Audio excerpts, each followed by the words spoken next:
warahmatullahi wabarakatuh. Waalaikumsalam warahmatullahi wabarakatuh. Alhamdulillah, salatu wassalamu ala rasulillah wa ala alihi wa sahbihi wa man wala, la hawla wa la quwwata illa billah, ma ba'd. Filipidina azakumullah.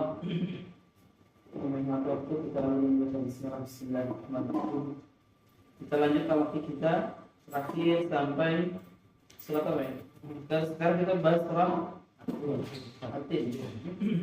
Nah,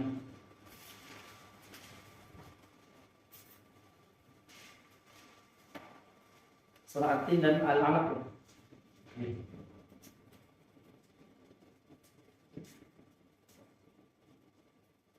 Baik.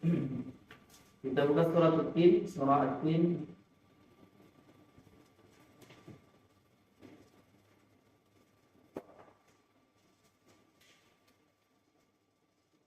Poin yang pertama, surah At-Tin merupakan surah yang termasuk bagian surah Makkiyah, jalan surah Makkiyah. Kemudian ulama sepakat terkait tentang perhitungan ayat pada surah At-Tin, ini 8 ayat.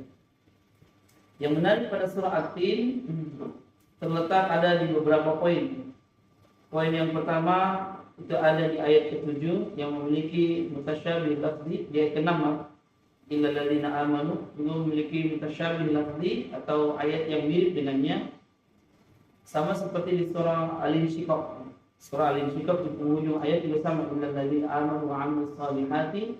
Hanya saja bedanya surah At-Tin ada huruf fa-nya, falahum ajrun ghairu mamnun. Adapun di surah Al-Insyiqaq, di surah Al-Insyiqaq itu dibaca lahum ajrun ghairu mamnun tanpa fa. Illal ladzina amanu wa 'amilus shalihati lahum ajrun ghairu mamnun. Kemudian yang menarik berikutnya adalah di ayat ke-8. Di ayat ke-8. Di ayat ke-8 ada bentuk pertanyaan. Alaihissallahu bi ahkamil hakimin. Ada bentuk pertanyaan. Bukankah Allah adalah sebaik-baik hakim atau hakim yang paling adil? Maka ulama kemudian membolehkan untuk menjawab. Semisal Syekh Shalih Al-Utsaimin ketika menafsirkan ayat ini juga berpendapat, jadi bolehnya imam atau sang pembaca menjawab lafaz alaihissallahu ahkamul hakimin dengan lafaz bala, Bahkan ada redaksi yang lengkapnya, bala wa ana ala dzalika minasyahidin. Mungkin beberapa rekan-rekan pernah mendengar ada imam ketika selesai ayat pada surah At-Tin lalu kemudian dia baca bala wa ana ala dzalika minasyahidin. Dan ini disampaikan oleh Syekh Shalih Al-Utsaimin, kemudian juga ulama yang lain misal Al-Imam Muhammad bin Hanbal juga membolehkan, dari mazhab Syafi'i misal Al-Imam An-Nawawi juga membolehkan. Dan bukan hanya surah At-Tin saja, ada satu lagi yaitu surah Al-Qiyamah. Jadi di penghujung surah Al-Qiyamah dan di penghujung surah At-Tin, sang pembaca ayat tersebut boleh menjawabnya dengan lafaz bala yang paling minimal.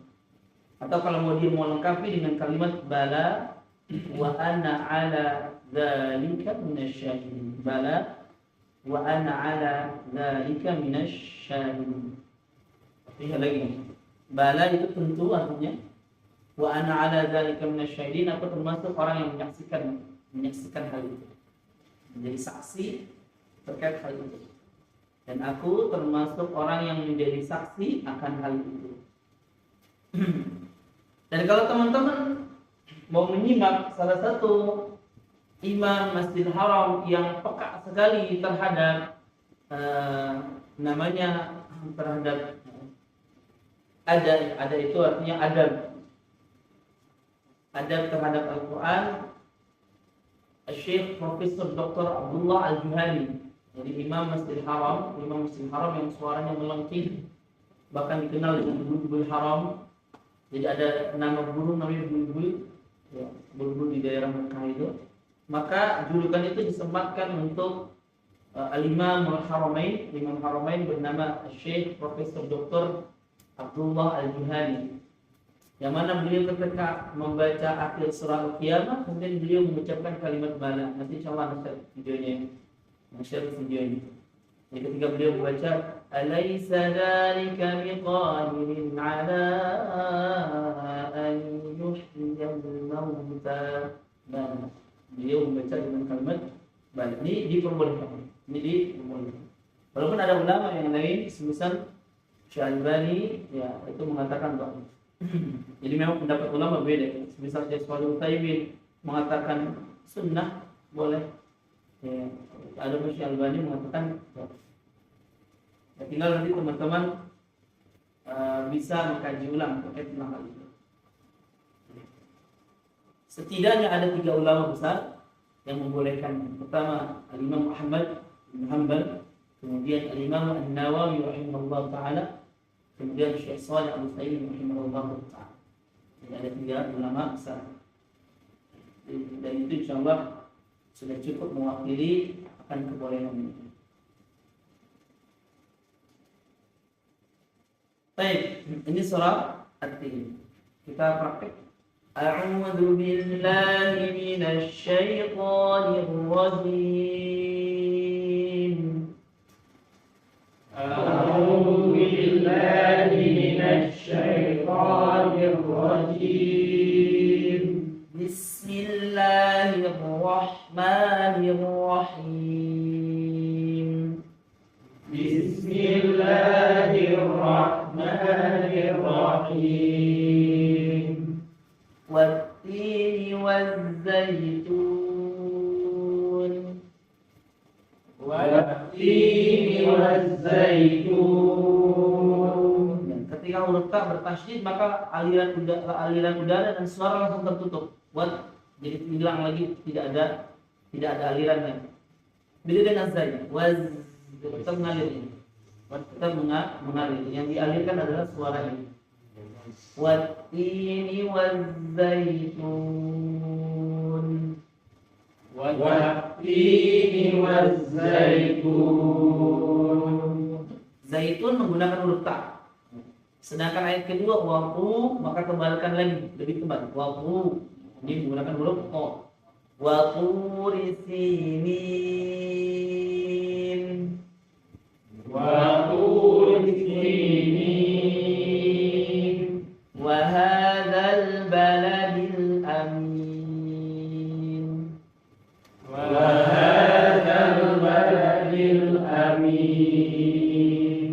Redaksi wa hadzal baladil amin maksudnya negeri yang aman. Maka hati-hati teman-teman, lafaz amin di dalam salat itu A-nya harus panjang. A, kemudian mim, itu artinya ya Allah kabulkan. Atau istajib doa, ya Allah ijabah doa kami. Jadi A-nya harus panjang, mimnya harus panjang. Tapi kalau A-nya pendek, mimnya yang panjang aman nanti. Amin, aman. Tapi kalau amin, A-nya panjang, ya, amin itu artinya dia amanah. Sana misalnya dijuluki rajulun amin, laki yang jujur, laki yang amanah. Sedangkan ketika salat A-nya panjang, mimnya juga panjang. Wa hadzal baladil amin. Wa hadzal baladil amin. Laqad khalaqnal insana fi ahsani taqwim. Laqad khalaqnal insana fi ahsani taqwim. Ya, hati-hati dengan qalqalah. Ada 2 model qalqalah di sini. Qalqalah yang pertama ringan, tipis, laqad. Qalqalah yang kedua tebal, walaqo, taqawim. Dan kedua-duanya itu tidak boleh memberi ruang tidak antara pantulan dengan huruf setelahnya. Dal memantul jangan dipisah dengan qaf. Qaf memantul jangan dipisah dengan nun. Qaf memantul jangan dipisah dengan waw. Khalaqanal, laqad khalaqanal, laqad khalaqanal. Tidak dibaca laqad khalaqanal, tidak dipisah. Tidak dibaca taqwim, melainkan taqwim. Kemudian fi panjang. Makanya di mushaf kita dikasih tanda mad, dialiskan atau dikasih tanda bendera. Nah, tanda bendera ini teman-teman itu memastikan bahwasanya bacaan tersebut dipastikan lebih dari 2 harokat. Jadi kalau ada tanda mad, ini kan mad ini disebut mad ini. Mim ditambah huruf dari mad ini. Artinya panjang. Berarti kalau panjang, istilah panjang atau istilah mad itu berlaku untuk bacaan yang lebih dari 2 harokat. Kalau yang dua harokat itu disebutnya dengan tabi'i, tabiat, kebiasaan. Nah, alasan kenapa dikasih tanda mad karena berjumpa dengan 2 huruf, yaitu huruf hamzah yang pertama, yang kedua dengan huruf sukun. Huruf hamzah dengan huruf sukun. Jadi kalau setiap tanda alis, tanda mad seperti ini, pasti di depannya kalau bukan hamzah, hurufnya pasti sukun. Misal, ini fi ketemu dengan a, fi ketemu dengan a, fi ketemu dengan hamzah. Ada lagi nanti yang ketemu dengan huruf sukun. Misalkan yang ketemu dengan huruf sukun,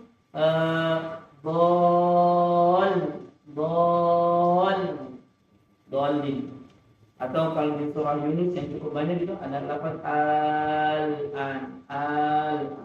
Itu ketemu huruf sukun. Dan sukun ada 2 model. Sukun asli berbentuk sukun, sukun asli berbentuk tasydid. Jadi sukun itu ada 2 kondisinya. Sukun yang seperti ini sama sukun yang berbentuk tasydid. Tasydid itu disebut sukun. Tasydid itu disebut sukun. Sekali lagi, laqad khalaqnal insana fi ahsani taqwim. Laqad khalaqnal insana fi ahsani taqwim. Thumma radadnahu asfala safilin.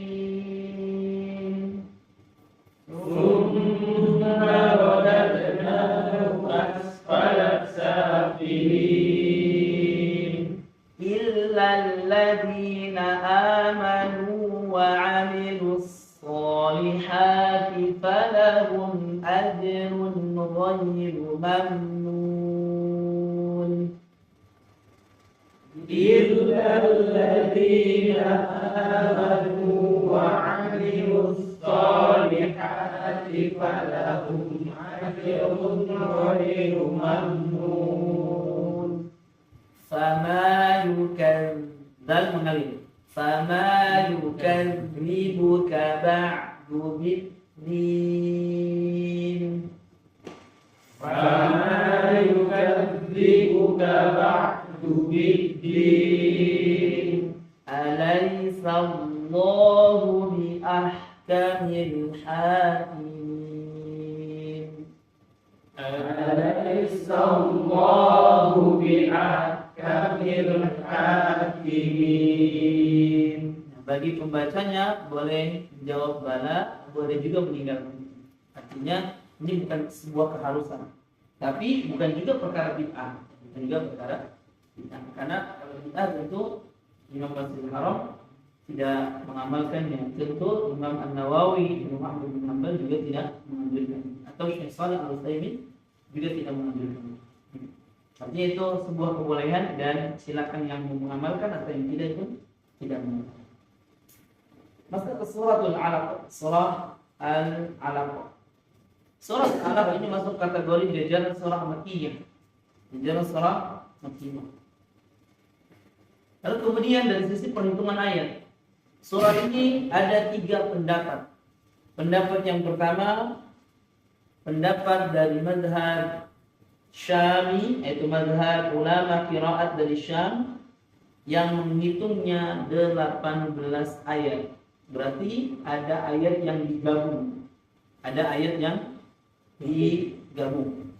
Kalau kita kan mushafnya 19 ayat nih. Di mushaf Syam itu terhitung 18 ayat. Nanti kita akan jumpai di mana letak 18 ayat.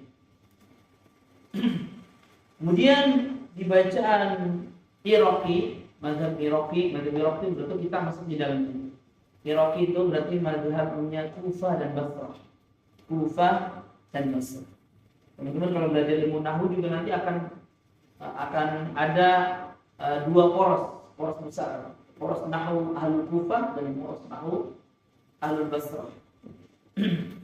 Lalu kemudian, nah kalau yang Iraqi tadi membacanya 19 ayat atau menghitungnya 19 ayat. Adapun Hijazi, jadi kalau teman-teman dengar Hijaz, itu berarti melekat dengan nama Mekkah dan Madinah. Mekkah Madinah itu dikenal dengan Hijaz. Yang dikenal dengan Hijaz. Nah, Hijaz menghitungnya 20 ayat. Nah, Hijaz menghitungnya 20 ayat. Nanti letak-letaknya itu insya Allah pas kita talaki. Nanti akan kita jumpai letak. Kemudian yang menarik berikutnya ada pada ayat terakhir, yaitu ayat Sajdah. Ayat Sajdah pun ini khilaf di antara para ulama. Berapa jumlah yang ada di dalam Al-Quran? Mayoritas menghitungnya 15 ayat, 15 tempat, termasuk surah Al-Alaq di dalamnya. Ada juga yang menghitungnya 14 ayat dan seterusnya. Ya, jadi terkait tentang letak ayat Sajdah pun itu diperselisihkan oleh para ulama.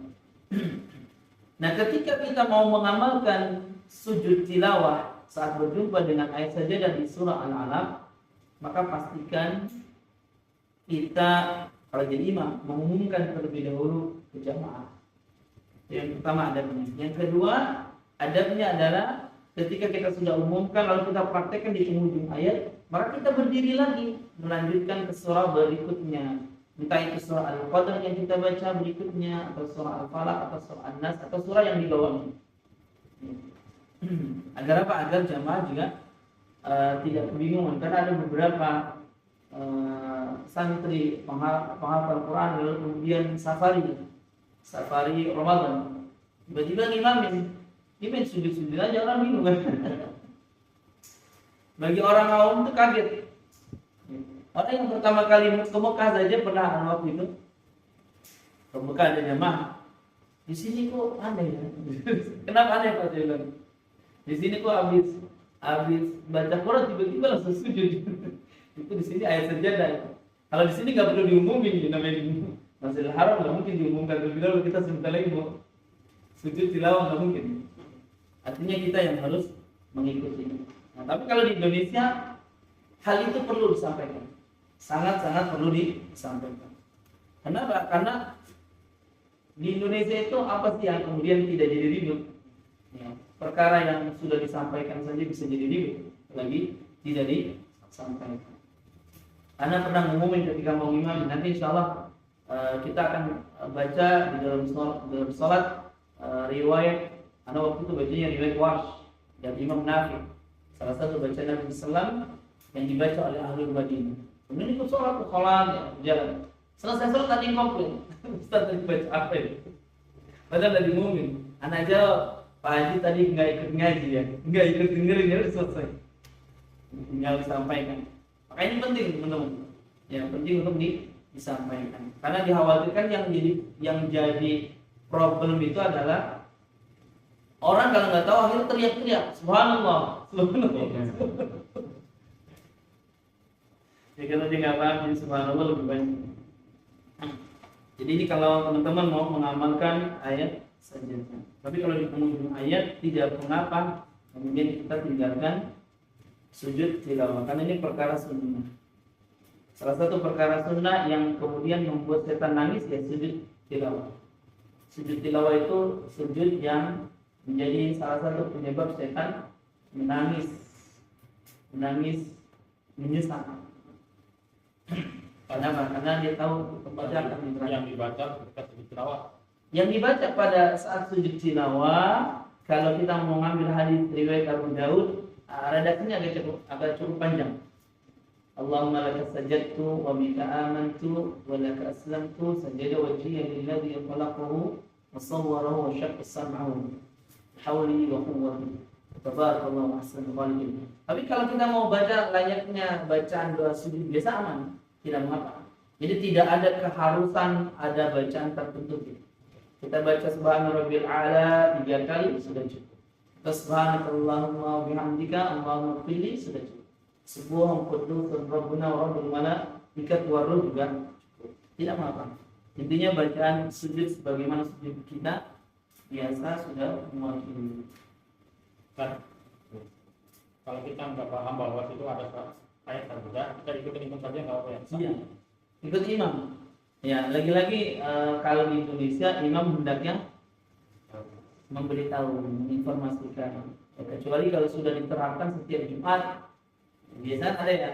Di masjid-masjid di Kampung Thayyibah itu, jamaah cerita, jamaah kan di Kampung Thayyibah. Yang pemahaman Islam di khusus, Thayyibah yang ada di CBL sana. Khusus pemahaman syariah semuanya. Itu setiap hari Jumat bacanya ya, baca surah Sajadah di rakaat 1, kemudian surah Al-Insan di rakaat 2. Jadi mau mengamalkan sunnah Nabi SAW. Walaupun itu semestinya tidak perlu terus menerus. Kenapa tidak boleh terus menerus? Karena informasinya banyak jamaah selesai sholat gak zikir langsung kabur dia. Karena habis itu ada jemputan kan kita jemput. Jadi kan sholatnya was-was. Saya ketinggalan gak sih? Jadi cerita selesai sholat ada yang langsung wali gitu. Assalamualaikum warahmatullahi wabarakatuh. Ngejar jemputan. Jadi kalau di negeri kita harus disesuaikan dengan apa? Dengan waktu yang ada. Kan kalau waktu subuh sholat itu kan bisa bergeser ya. Kadang masih agak lumayan lama, jam 4 sudah mulai sholat. Ya kalau sekarang kan sudah mepet, jam 5 selesai pun hampir setengah 6. Nah itu kalau bacanya surah Sajadah di rakaat 1, kemudian di rakaat kedua Al-Insan, kira-kira setengah 6 baru selesai. Dan Unilever itu anak dapat informasi, Unilever itu jam 5.10 itu udah ditunggu jemputannya. Telat sedikit sudah jalan gitu. Sudah cari jemputan yang saja berangkat sendiri. Baik, suratul Alaq. Kita baca. Bismillahirrahmanirrahim. Bismillahirrahmanirrahim. Iqra bismi rabbikal ladzi khalaq. Iqra bismi rabbikal ladzi khalaq. Khalaqal insana min 'alaq. Khalaqal insana min 'alaq. Nanti langsung ya. 'Alaq langsung. Khalaqal insana min 'alaq. Khalaqal insana min 'alaq. Iqra wa rabbukal akram. Iqra wa rabbukal akram. Alladzi 'allama bil qalam. Alladzi 'allama bil qalam. 'Allamal insana ma lam ya'lam. 'Allamal insana ma lam ya'lam. Kalla innal insana la yatgha. Kalla innal insana la yatgha. Kalla, sekali lagi ini ada 33 kali dalam Al-Quran. Dan kalla pada surah Al-Alaq masuk kategori kalla yang bermakna haqqan, penegasan, sehingga tidak dianjurkan berhenti padanya. Dan lafaz kalla tidak boleh dijadikan awal bacaan. Misal baca surat Al-Insan atau surah Al-Alaq, lalu kemudian rakaat 1 ayat 1 sampai 5, rakaat kedua ayat 6, mulainya dengan lafaz kalla, itu nggak boleh. Jadi lafaz kalla tidak boleh dijadikan awal bacaan, baik di dalam sholat maupun di luar sholat. Jadi dia hanya menegaskan lafaz sebelumnya atau membantah lafaz sebelumnya. Jadi tidak boleh dijadikan awal bacaan. Karena ada beberapa imam tiba-tiba rakaat kedua baca kalla, dia mau bantah yang mana? Tiba-tiba di rakaat kedua kalla bal tuhibbuna al-'ajilata. Sekali lagi ayat 6. Kalla innal insana la yatgha. Kalla innal insana la yatgha ar-ra'ahu istaghna. ar-ra'ahu istaghna. Teman-teman, ro'a melihat itu dalam riwayat yang lain banyak sekali dibaca dengan imana ar-re'e. Jadi kalau teman-teman safari ke beberapa negara di Timur Tengah atau di negara Maghrib itu bacanya ar-re'e, baca iman. Kalau kita ar-ro'a jelas hamzahnya. Ar-ro'ahu istaghna. ar-ra'ahu istaghna. Inna ila rabbika ruj'a. Inna ila rabbika ruj'a. Ayat 6, 7, dan 8 diakhiri dengan adanya tanda mat seperti ini. Lihat ayat 6, ujungnya layat tokoh ada tanda mat. Ustaghna ada tanda mat. Ayat 8 ruj'a juga ada tanda mat. Tapi kenapa kita bacanya 2 rakaat? Alasannya karena hamzahnya diputus dengan huruf sebelumnya. Jadi artinya hamzahnya tidak diikut sertakan. Jadi kalau mau dibaca lebih dari 2 harokat, ayat 6-nya harus disambung dengan ayat 7. Ayat 7-nya harus disambung dengan ayat 8 agar hamzahnya diikut sertakan. Ayat 8 harus disambung dengan ayat ke-9. Tapi kalau berhenti dan hamzahnya tidak diikut sertakan, maka otomatis balik ke hukum asal. Hukum asalnya namanya tabi'i, sesuai tabiat 2 harokat. Jadi ayat 6 kalau berhenti 2 harokat, ayat 7 kalau berhenti 2 harokat, ayat 8 kalau berhenti 2 harokat, ayat 10 juga, 11 juga, 12 juga, 13 juga. Tapi kalau disambung baru durasinya bisa 4 sampai 5 harokat. Jadi kasusnya disambung atau tidak disambung. Sekali lagi kita baca ayat ke-8. Inna ila rabbika ruj'a. Inna ila rabbika ruj'a. Ara'aita alladhi yanha. Ara'aita alladhi yanha. Nah, ayat 9 inilah yang tidak dihitung oleh Syam. Jadi oleh mazhab Syam, ara'aita alladhi yanha 'abdan idza shalla, baru ayat 9. Sekali paham enggak? Jadi ayat 9 yang ara'aita alladhi yanha itu disambung dengan 'abdan idza shalla, baru ayat 9.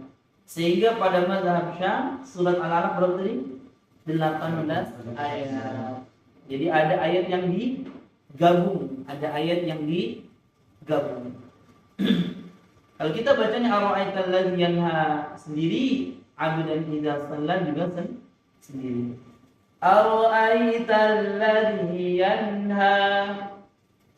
Ara'aital ladzi yanha. 'abdan idza shalla. 'abdan idza shalla. Ara'aita in kana 'alal huda. Ara'aita in kana 'alal huda. Au amara bittaqwa. Au amara bittaqwa. Mantul tebal langsung disambung dengan waw, jangan taqwa, jangan dipisah. Tapi taqwa. Au amara bittaqwa. Au amara bittaqwa. Ara'aita in kadzdzaba wa tawalla. Ara'aita in kadzdzaba wa tawalla. Alam ya'lam bi anna Allah yara. Alam ya'lam bi بأن الله يرى. Bacaan penduduk Irak dulu, setiap ada mim sukun ketemu dengan ba, atau bacaan ikhlas nun sukun ketemu ba, tanwin ketemu ba, itu tidak ditahan, diizharkan. Tapi ternyata bacaan itu sudah dimansukh, sudah dihapus karena munqati, sanadnya terputus, jadi tidak diamalkan lagi. Adapun yang tepat adalah bacaan mim ketemu dengan ba ditahan. Alam ya'lam, lam ditahan. Agar apa? Bacaan kita muttasil bersambung kepada bacaan baginda Nabi sallallahu alaihi wasallam. Alam ya'lam bi anna Allah yara. Alam ya'lam bi anna Allah yara. Kalla la illam yantahi lanasfa'an bin nasiyah. Kalla in lam yantahi lanasfa'an bin nasiyah. Nah, teman-teman, di ayat 15 ini dalam mazhabnya Hijaz itu dipisah jadi dua ayat. Kalla la illam yantah ayat 15, lanasfa'an bin nasiyah ayat ke ayat berapa? Ayat 16-nya. Jadi total dalam mazhab Hijaz berapa ayat? 20 ayat. Kenapa? Karena memisahkan la illam yantah sendiri, lanasfa'an bin nasiyah juga sendiri. Sekali lagi kita baca. Kalla la illam yantahi lanasfa'an bin nasiyah. Kalla la illam yantahi lanasfa'an bin nasiyah. Nah, menarik di kalimat lanasfa'an. Lanasfa'an tulisan asalnya pakai nun. Lanasfa'an tulisan aslinya la, nun, kemudian sin, kemudian fa, kemudian ain, kemudian nun lagi. Ini tulisan asalnya. La, nas, fa'an, itu tulisan asalnya. Tulisan asalnya. Kemudian dirubah dalam belajar ilmu fikih, misal di Alfiyah Ibnu Malik. Untuk meringankan maka dibuang nun diganti dengan tanwin. Jadi diganti dengan apa? Diganti dengan tanwin. Jadi seperti ini dia. Nah, sehingga tanwin dengan nun sukun itu sama saja. Hanya beda fisiknya. Kalau nun sukun fisik nun asli, sedangkan tanwin dia bentuk wujud nun sukun tapi lewat tanda baca. Secara hukum dia sama, Makanya kalau belajar di ilmu tajwid pasti ada judul hukum nun sukun dan tanwin karena pasangannya itu. Tidak ada nun sukun dengan tanwin, tidak ada lam sukun dengan tanwin. Hanya nun sukun yang bergandengan dengan tanwin karena dalam beberapa kondisi, bukan hanya cuma di sini ya, bukan hanya di ayat ini saja. Di beberapa ayat yang lain, setiap nun sukun yang mestinya ditulis dengan nun tapi diganti dengan tanwin. Atau semestinya dia ditulis dengan tanwin, tapi ternyata ditulisnya pakai nun sukun. Ada di beberapa Al-Qur'an di ayat. Banyak, cukup banyak. Kita masuk ayat berikutnya. Nasiyatin kadhibatin khati'ah. Nasiyatin kadhibatin khati'ah. Falyad'u nadiyah. Sanad'u az-zabaniyah. Kalla la tuti'hu wasjud waqtarib. Kalla la tuti'hu wasjud waqtarib. Hati-hati di ayat 15, 16. Kemudian di ayat terakhir 19 ada huruf tebal berharokat kasrah. Maka seringkali huruf tebal ini berubah menjadi huruf tipis. Contoh nasri, nasri. Itu kan shad. Seringkali kalau dia tidak menekan, tidak mencongkelnya, ininya nasi pakai sin. Khati'ah. Khati'ah dibaca khati'ah pakai ta. Ya. La tuti'. La tuti'. Kalau dia tidak congkel, la tuti'. Jadi huruf. Maka latih apa? Dengan cara mencongkelnya. Dengan cara mencongkelnya. Kita latih ayat 15. Bin nasiyah. Bin nasiyah. Cukup lafalnya saja ya. Nasiyah. Nasiyah. Khati'ah. Khati'ah. Khati'ah. Khati'ah. La tuti'hu. La tuti'hu. Hati-hati ya. Ini huruf yang rawan sekali berubah ketika kita tidak mencongkelnya. Maka dia ini sifat itbaq, betul lengket. Itbaq secara bahasa artinya lengket. Nah, karena dia lengket, maka butuh congkelan ekstra. Sama kayak kita stiker supaya dia bisa lepas, dia apa ini? Agak ditarik kerak, biar apa? Biar lebih kuat. Maka perlu congkelan yang kuat. Nasiyatin bin nasiyah khati'ah la tuti' ya dicongkel. Kalau kita tidak mencongkelnya, maka otomatis berubah menjadi huruf yang mirip dengannya. Ta berubah menjadi ta, shad berubah menjadi sin. Berubah menjadi sin. Allah Ta'ala alam. Ada pertanyaan dari sini teman-teman? Silakan. Kata wakil. Kamar Yadi, silakan.